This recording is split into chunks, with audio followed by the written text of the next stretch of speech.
G'day. What have we learned about behavioural change from COVID-19?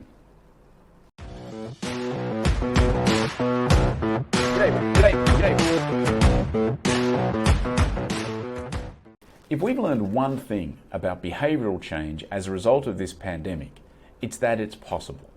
But if we've learned two things, it's that it's also not necessarily easy. I mean, think for a moment about how many changes in behaviour you have made over the past year or so. Now think about how difficult many of those changes have been. And now think for a moment about how much help you've had making those changes. The government shut down the airlines and the borders. The government closed down the hotels and bars and restaurants and spas. The government is the one that mandated the face masks and temperature checking and screening before you entered a store. And still, it wasn't easy. And still, we forget to take our face mask. And still, we sometimes forget to social distance. And the reason I think that's important to remember is because we have a tendency, once we're on board with this behavioural change, we assume everybody else should get on board too.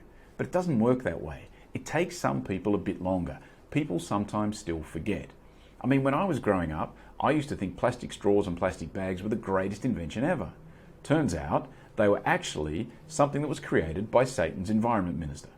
And so if you've got someone standing beside you a little too close in the supermarket, no face mask, drinking through a plastic straw, holding a plastic bag, they may not be evil.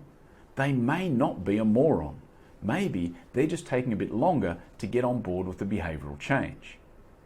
Actually, think about that for a second. If they're doing all four of those things, they probably do need a bit of a kick up the arse. But regardless, you get the point. The point is, don't just assume that because someone hasn't yet got on board the behavioural change, that they are evil or that they are stupid. Maybe they're just having a bit of trouble getting on board with it.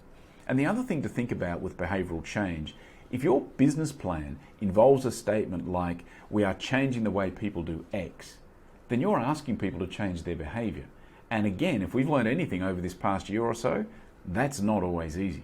So maybe you want to go back and think about that for a second. Alrighty, that is it for today. I do thank you for your time, and I will be back again tomorrow. See ya.